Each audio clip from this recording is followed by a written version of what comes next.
Yeah, my name is John Owens, and I'm the author of a book that recently came out called Confessions of a Bad Teacher, The Shocking Truth from the Front Lines of American Public Education. Several years ago, I left a job as a senior vice president and editorial director of a major magazine company because I wanted to give back. I wanted to teach. I thought that there were poor kids out there who might be able to use what I could offer them. And I'd heard that in New York City, 40% of the residents are immigrants.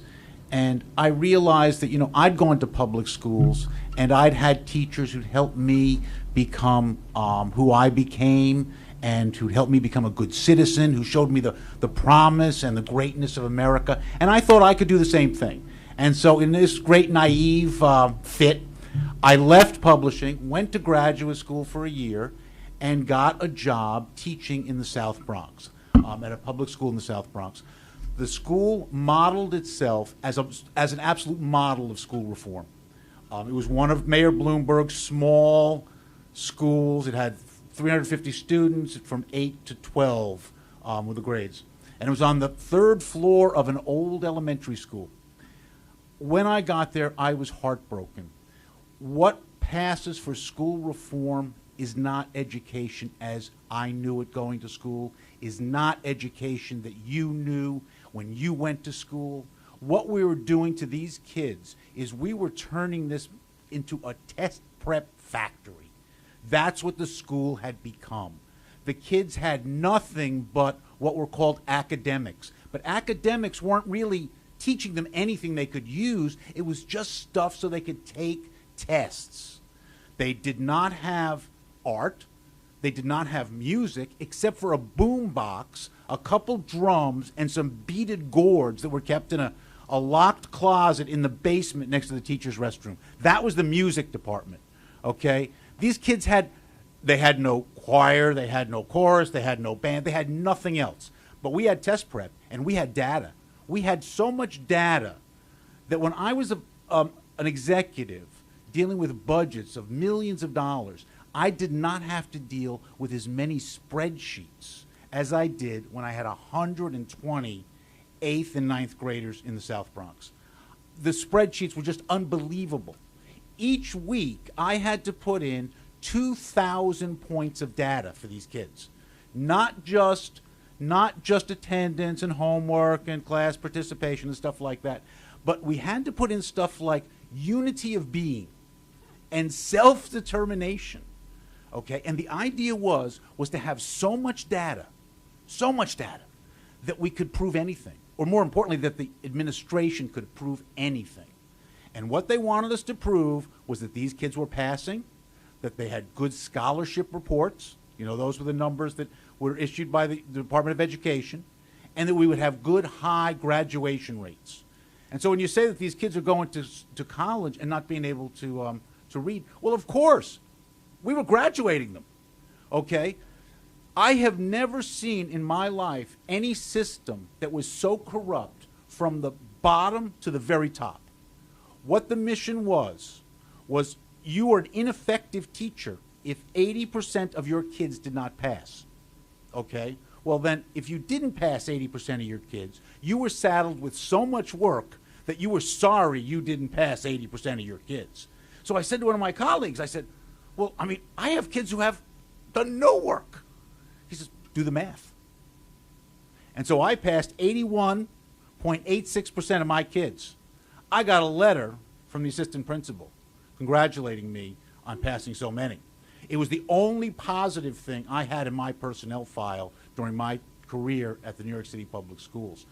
Because the system, when I say it's corrupt, not only do you have to massage the data, okay, and sometimes just make it up, or make a kid who doesn't do any schoolwork an absolute genius of unity of being, okay? 55 is the new 0. Now, I don't know if it's common knowledge, but the Department of Education does not say what the grading policies are at each school. But what they do is they leave it up to the schools. And so many schools, including the school I was at, made it that you could not give a kid a grade lower than 55. So a kid who did nothing, nothing but come to class, got a 55. all right? Not a 0. I had kids who had single-digit averages, but when it came time for report cards, they got a 55. Because if you have 6 marking periods and you have some really creative rounding and you have some really good unity of being, that kid with the 55 can pass. Now, you're talking about a very, very corrupt system.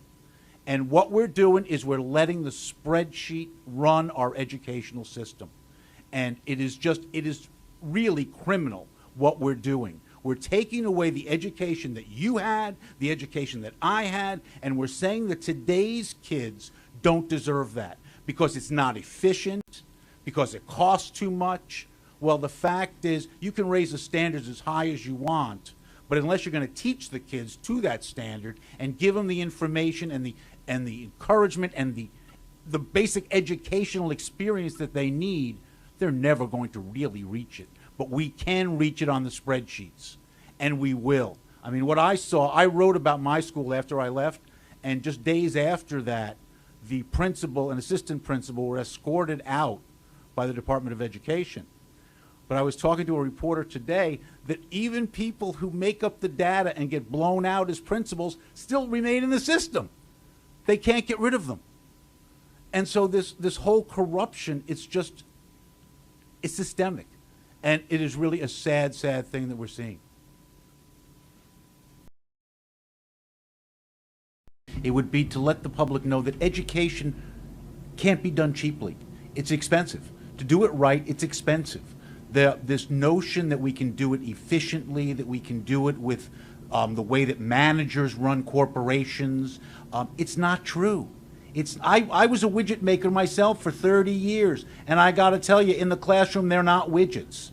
You have kids who have all sorts of backgrounds. In one of my 8th grade classes, I had a third of the kids who would have been classified as special ed kids anyplace else. And yet, we swept it under the rug in my school. They just had me. And you know what my special ed training was? Don't yell at the kids. That was my special ed training. And so we have to understand that to educate these kids, it's expensive. It's labor intensive. There's no shortcuts. There really are no shortcuts. It's an ugly truth that we have to get our brains around. And I know that Mayor Bloomberg, who loves spreadsheets and loves efficiency and just loves to make that data work, he believes you can do it efficiently. Bill Gates, too. You can't. It's not doable. You're dealing with kids.